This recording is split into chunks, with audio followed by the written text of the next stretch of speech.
ඉතින් ආයිබෝවන් අදත් ආදරෙන් පිළිගන්නවලු තමයි YouTube channel එකට. අද නම් මම කතා කරන්නේ චූටි පැටිය ගැන නෙමෙයි.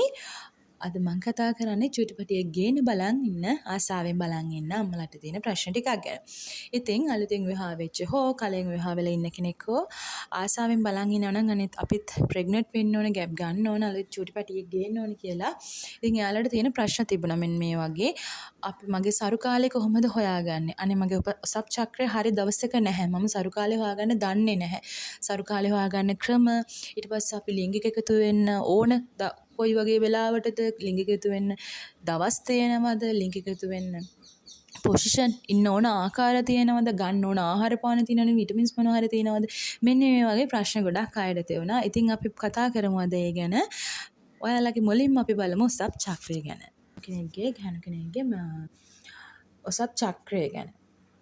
සාමාන්‍යයෙන් ඔසප් චක්‍රය දවස් 28කට තමයි හැදලා තියෙන්නේ. ඒ වුණාට හැමෝගෙම එහෙම නෙමෙයි. ගොඩක් අයගේ දවස් 28න් 30න් 32න් 34න් මේ වගේ 36න් මේ වගේ චක්‍රය එහාට මෙහාට වෙනවා. සමහරුන්ගේ අනිවාර්යයෙන්ම 30න් 32න් වෙනවා. 28න් වෙනවා. සමහරුන්ගේ මාසෙට සැරයක් කොහොම හරි වෙනවා. ඒ වගේ තියෙනවා. තව සමහරුන්ගේ මාසයක් මාසයක් මෙහෙම ඔසප් වෙනවා. ඉතින් මේක ගැන ඔයා විවාහ වෙලා නම් ඉන්නේ, විවාහ වෙන්න නම් සූදානම් වෙන්නේ. ඔයා චූටි පැටිය දැන් විවාහ වෙච්ච ගමන් චූටි පැටියෙක් බලාපොරොත්තු වෙමින් ඉන්නවා නම් නැත්නම් දැන් ඔයා විවාහ වෙලා ඉදිරියේදී චූටි පැටියෙක් ගේන්න, චූටි පැටියෙක් හදන්න බලාපොරොත්තු වෙමින් ඉන්නවා නම් ඉතින් ඔයා මුලින්ම ඔයාගේ ඔසප් චක්‍රය එක්ක ඇප් එකක ඇත්තටම හරි සරල ඇප් තියෙනවා. get baby flow මේ වගේ menstrual tracking apps ගොඩක් තියෙනවා. menstruals අපි මේ chart කරගන්න පුළුවන්. එහෙම නැත්නම් චූටි diary එක, එහෙම නැත්නම් අපේ චූටි hand calendar එක හරි මොකක හරි ඔයාගේ menstrual cycle එක ගැන සටහනක් දාගන්න. ඒ කියන්නේ ඔයාලා කවදද මේක මෙන්සස් වෙන පටන් ගත්තේ, ඉවරුනේ කියලා වගේ. එතකොට ඔයාටම මාස 4ක් 5ක් මේක සටහන් කරගත්තට පස්සේ ඔයාටම දල දහසක් ගන්න පුළුවන්. මට දවස් 30න් 30ට වගේ මෙහෙම මෙන්සස් වෙලා තියෙනවා. මගේ එහෙම නෑ. මාසේ කවදා හරි මාසෙට සැරයක් අනිවාර්යයෙන් මෙන්සස් වෙනවා. ඒ වගේ ඔයාට දල අදහසක් ගන්න පුළුවන්.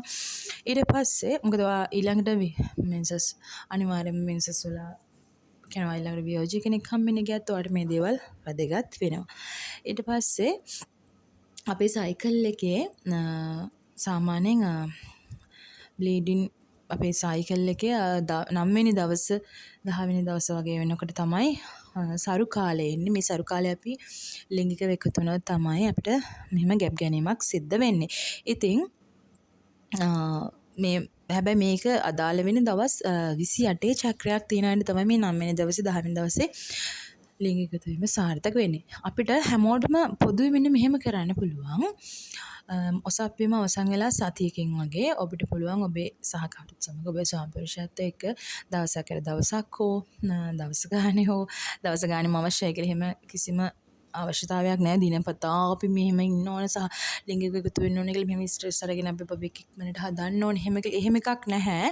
මොකද ගැහණු කෙනෙකුගේ ගර්භාෂයේ ශුක්‍රාණු වලට පැය 72ක් සජීවව ඉන්න පුළුවන්. ඉතින් ඒක හින්දා දවසක් දවස් දෙකකට සැරයක් වගේ මෙන්න මේ විදියට එකතු වෙන්න පුළුවන්. එතකොට අපිට පොදුවේ ඕන කෙනෙක්ට අම්මෙක් වෙන්න බලන් ඉන්න ඕන කෙනෙක්ට, ප්‍රෙග්නන්ට් වෙන්න, ගැප් ගන්න බලන් ඉන්න ඕන කෙනෙක්ට මෙන්න මෙහෙම කරන්න පුළුවන්. ඔයා මෙන්සස් වෙලා පළවෙනි සතිය ඔයා මෙන්සස් ඉවර වෙලා පළවෙනි දවසේ ඉඳන් පටන් ගත්තත් කමක් නැහැ. ඒක කිසිම ගැටලුවක් නැහැ. ඒක වඩා හොඳයි. අඩුම පළවෙනි සතිය ඇතුළතවත් පළවෙනි සතිය ඉවර වෙනකොටම ඔයා මෙන්සස් වෙලා දැන් පළවෙනි සතිය වෙනකොටම ඔයා පටන් ගන්න ඕනේ දවසක් හෝ දවස් දෙකකට සැරයක්වත් මේ විදිහට එකතු වෙන්න ඕනේ. ඊට පස්සේ ඔයා සාමාන්‍යයෙන් ඔයාගේ මෙන්සස් ඩේට් එක අනිවාර්යයෙන්ම දන්නවා නම් ඔයාට පුළුවන් මෙන්සස් ඩේට් එක පහු වෙලා දවස් සතියක් වගේ යනකොට ස්ට්‍රිප් එකක් චෙක් කරගන්න. ස්ට්‍රිප් එක චෙක් කරාට පස්සේ මේක ඉතින් පොසිටිව් වෙනවා. එහෙම මෙන්සස් ඩේට් එක දන්නේ නැති කෙනෙක් නම් මේක ප්‍රශ්නේ තියෙන්නේ මෙන්සස් ඩේට් එක දන්නේ නැති අයටනේ. දැන් ගොඩක් අයට මේක තමයි ප්‍රශ්නේ. මට හරියට මෙන්සස් වෙන්නේ නැහැ, දවසක් නැහැ, මාසෙට මෙහෙම හින්දා තමයි මට හරියට මේක දැනගන්න විදියක් නැත්තේ කියලා. ඔයා එහෙමනම් ඔයාට දෙන්න පුළුවන් ගොඩක් ඔප්ෂන්ස් තියෙනවා. පළවෙනි එක තමයි ඔයාට ඕවුලේෂන් ස්ට්‍රිප්ස් ටිකක් ගන්න පුළුවන්. ඒ කියන්නේ ඔයාගේ ඩිම්බේ පිට වෙනකොට ඔයාගේ හෝමෝන වෙනස් වෙනවා. මේ හෝමෝන චෙක් කරගන්න. ඒ කියන්නේ ඔයා ප්‍රෙග්නන්ට්ද කියලා බලන්නේ. අන්න ඒ වගේම අපි දැන් කඩෙන් ගන්නවනේ ප්‍රෙග්නන්ට්ද කියලා බලන්නේ ස්ට්‍රිප්ස් වගේ.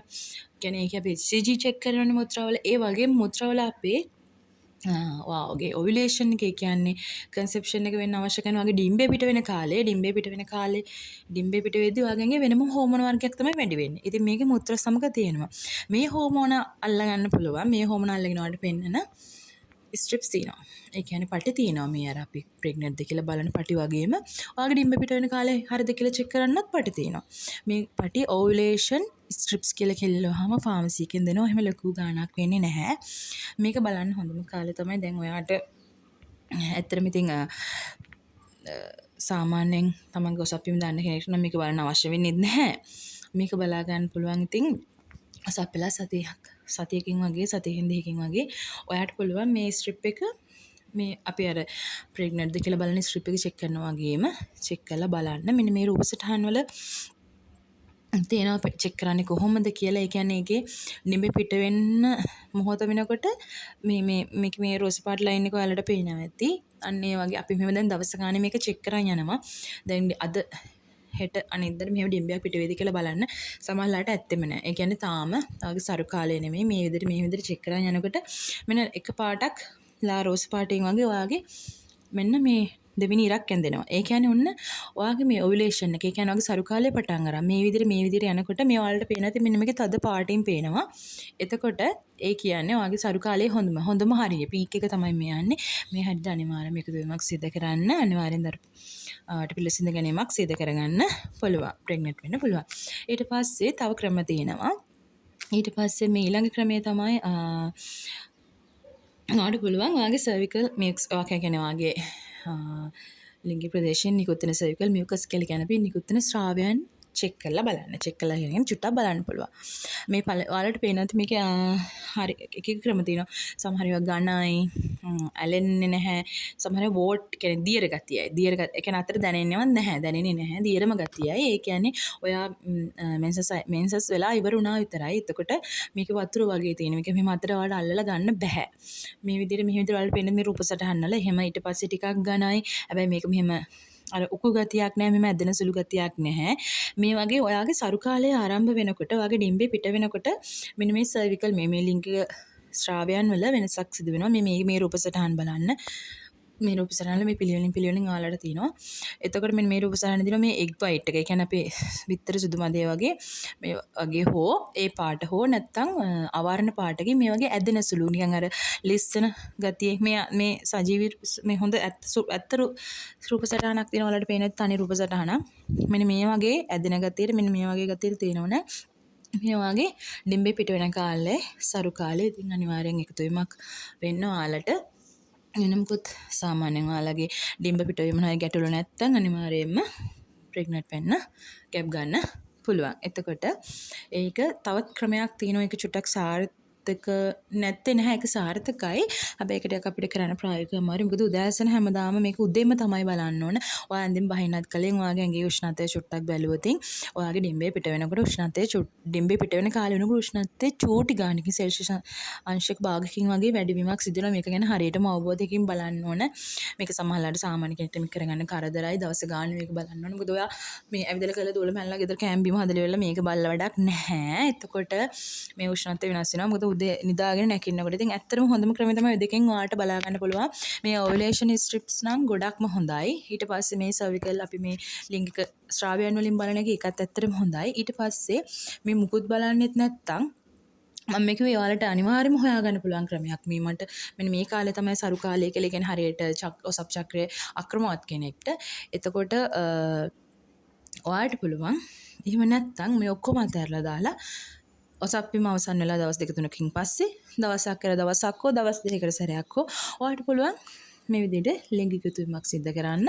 ඊට පස්සේ මේ විදිහට ඔයාගේ චක්‍රයේ සාමාන්‍යයෙන් මාසෙකට සැරයක් අනිවාර්යයෙන්ම ඔසප් වෙන කෙනෙක් නම් ඔයාලට පුළුවන් මාසෙකමාරක් විතර මේ විදිහට දිනපතා හව දිනපතා අවශ්‍ය නැහැ ඇත්තටම දවස් දෙකකට සැරයක් දවසක් සැරයක් වගේ මේ විදිහට ලිංගික යුතුව වෙලා එකතු වීම අවසන් වෙලා මේ විදිහට මාසෙකමාරකින් වගේ මාසෙකමාරකින් මාසය සති දෙකකින් සති තුනකින් වගේ ඔයාලට ස්ට්‍රිප් එකක් චෙක් කරන්න පුළුවන්. මම හිතනවා මම ස්ට්‍රිප් ගැන ඇත්තටම කියන්නේ ගියේ නැහැ මේ මොකද ප්‍රෙග්නන්ට්ද කියලා බලන ස්ට්‍රිප් එක ගැන හැමෝම දන්නවා කියලා මම හිතනවා මෙන්න මේ ස්ට්‍රිප් එක ඒකත් අපි උදේ ඇත්තටම උදේ බලනවා නම් වඩා හොඳයි. මොකද මුත්‍ර සාමාන්‍යයෙන් අපි මුත්‍ර ආසාදනයක් හදනත් කියන්නේ උදෑසන ගන්න සාම්පල් එක හොඳයි කියලා තමයි. ඉතින් ඒ හින්දා HCG සාන්ද්‍රය එහෙම වැඩි ගොඩක්. ඉතින් උදේ බලනවා නම් හොඳයි.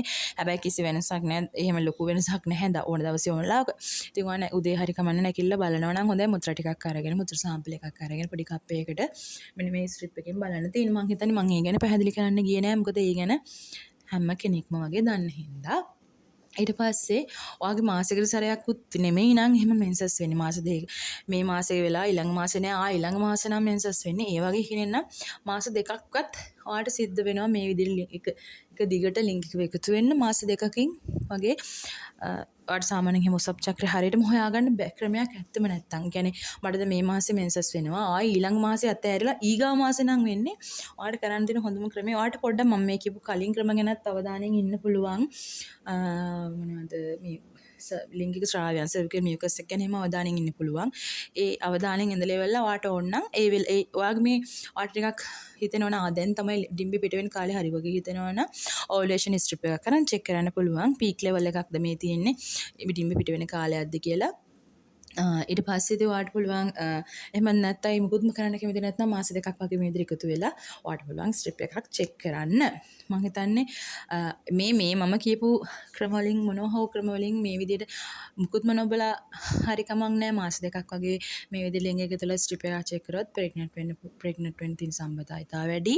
හැබැයි ඔයාගේ ඩිම්බ පිටේ මොන හරි ගැටලුවක් නැත්නම් අනිවාර්යෙන් ප්‍රෙග්නන්ට් වෙන්න පුළුවන් මේ ආකාර වලින්.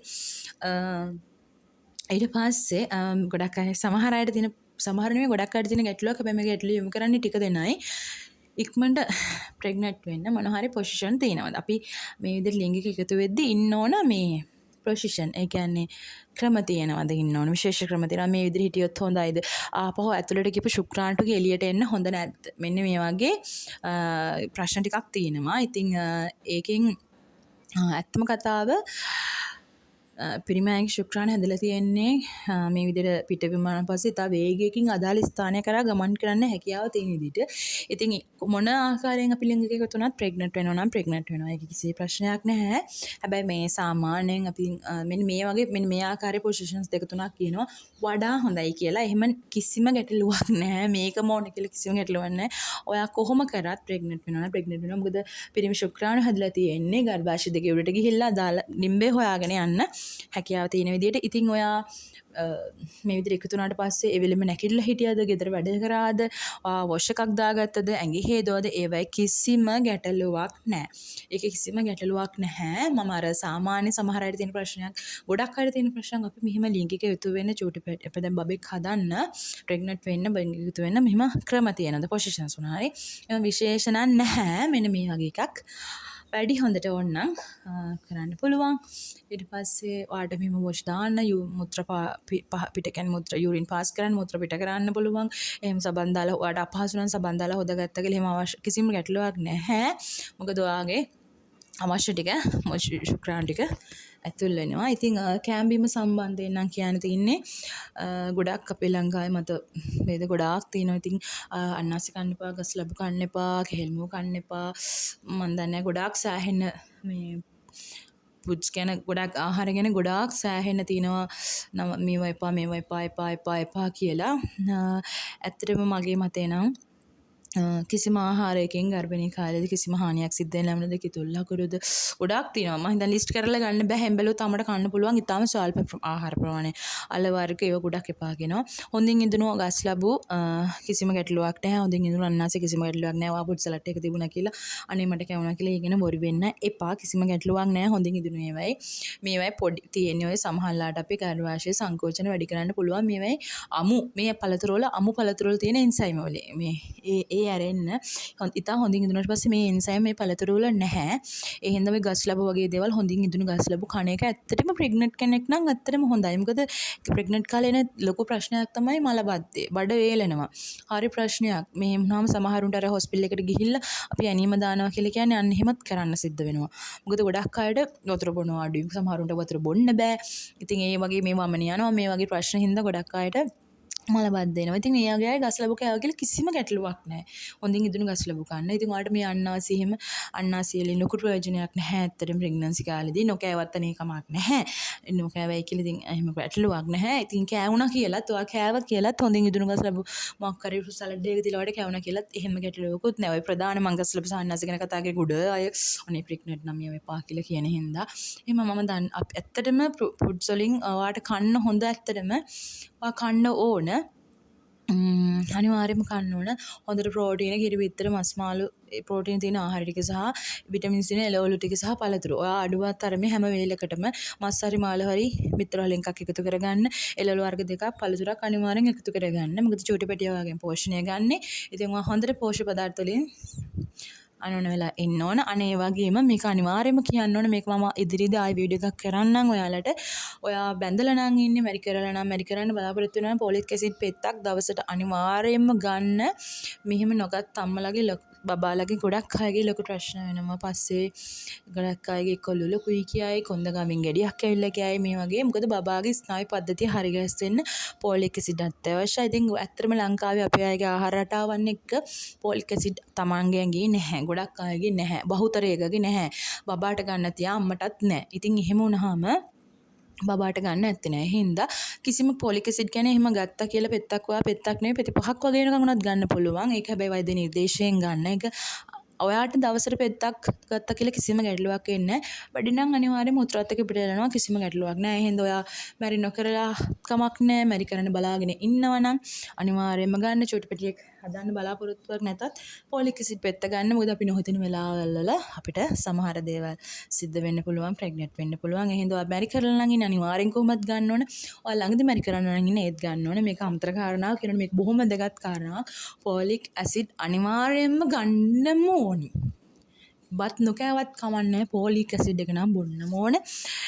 ඉතින් ඒක අමතර කාරණාවක්. ඊට පස්සේ වාහන සම්බන්ධයෙන් දුර ගමන් යන්න එපා කියනවා. බයිසිකල් වල යන්න එපා කියනවා. බයිසිකල් යනගේ සම්බන්ධතාවය තියෙන්නේ මෙහෙමයි. ඉතින් ප්‍රෙග්නන්ට් වුණත් නැතත් බයිසිකල් එක යනකොට තියෙන අනතුරු වැඩි. හේතුව තමයි වැටුණත් ඒ කියන්නේ අනතුරක් සිද්ධ වුණොත් එන හානිය වැඩි හින්දා තමයි මේ බයිසිකල් එපා කියලා කියන්නේ. නැත්නම් දැන් අද කාලේ ඕන තරම් අය ඉන්න ප්‍රෙග්නන්ට් අම්මලා බයිසිකල් වලින්, ස්කූටර් වලින්, ට්‍රීවිල් වලින් වැඩට යන, බස් වල වැඩට යන. ඉතින් පරිස්සම තමයි අංක 1. ඒකයි ගොඩක් අය බයිසිකලේ යන්න එපා කියලා කියන්නේ. මොකද අපි හිතමු චූටි ඇක්සිඩන්ට් එකක් වුණත් බයිසිකලේ ඉන්න කෙනා වැටෙනවා. ඉතින් එතනදි සිද්ධ වෙන්න පුළුවන් හානිය වැඩි. ඒකයි වාහනයක යන්න කියලා කියන්නේ. ඉතින් ඒක තමයිගේ පරිස්සම මත තමයි ඒක රඳා පවතින්නේ. ඉතින් මං හිතනවා ඔයාලට මේ ඉක්මනින් ප්‍රෙග්නන්ට් වෙන්න මේ ගැප් ගන්න ආසාවෙන් බලන් ඉන්න අයට මේක ඊට පස්සේ අපි ඒවට කරන්න ඕන මොනවද කියලා බලාපොරොත්තු හිත ඉන්න අයට මේ වීඩියෝ එක වැදගත් වුණා කියලා. ඔයාලට තව මොනවා හරි ප්‍රශ්න තියෙනවා නම් මම ඉස්සරහට ඔයාලා ගැබිනි සමයේදී ගන්න ඕන විටමින් E ගැන වීඩියෝ එකක් කරන්නම්. ඊට අමතරව ඉක්මනින් ප්‍රෙග්නන්ට් වෙන්න තව මොනවද කරන්න ඕන, ඒ වගේම මොනවා ගැටලු තියෙනවා නම් මට කමෙන්ට් කරන්න, මම ඒවට රිප්ලයි කරන්නම්. ඉතින් ඒ වගේම මේ ඔක්කොම සාධක හරි ගිහිල්ලත් අම්මගේ උස බර ඔක්කොම හරි ගිහිල්ලත් හරි කාලේදී සරු කාලේදී එකතු වෙලා ප්‍රෙග්නන්ට් වෙන්නේ නැත්තම් ඔයා වියර්ජි කෙනෙක් ගාවට යන්න ඕන. ඒ ගැන මම තව වීඩියෝ එකකින් කරන්නම්. ඔයාලට විස්තර කරන්නම්, වීඩියෝ එකක් කරන්නම්. මොකද ඒක ටිකක් කතා කරන්න ඕන මාතෘකාවක්. ඇයි එහෙම වෙන්නේ? ඇයි වියර්ජි කෙනෙක් ගාවට යන්න ඕන කියලා මම ඒ ගැන නැවත වීඩියෝ එකකින් කරන්නම්. ඉතින් ඔයාලා මේ වීඩියෝ එකෙන් මොන හරි දෙයක් ගත්තා නම් මම ඔයාලට කියනවා මගේ වීඩියෝ එක සබ්ස්ක්‍රයිබ් කරන් යන්න කියලා. මගේ channel එක සබ්ස්ක්‍රයිබ් කරන් යන්න, වීඩියෝ එක ෂෙයා කරන්න, ලයික් කරන්න. ඔයාලා හැමෝටම ස්තුතියි.